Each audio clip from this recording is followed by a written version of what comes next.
Hey guys, Justin here again with a new video for Creative Writing Lessons. So this video is going to be about what are character flaws for stories. And this is good for beginners, so you can start somewhere with each of your characters. This will be a three-part video, so I keep these videos nice and short and sweet.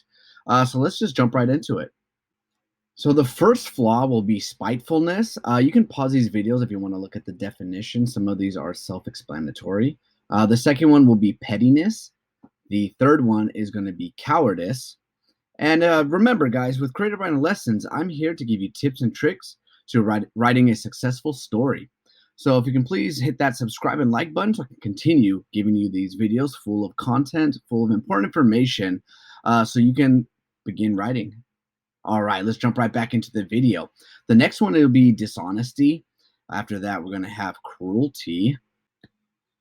All right, and the last three will be self-denial, being naive, and last but not least is being gullible.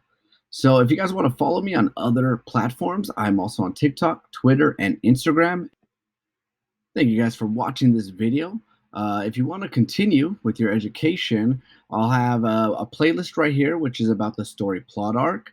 And then I'll have a video right here, which is one of my top videos right now, and that is about character development. And don't forget to subscribe, guys. I'll see you next time.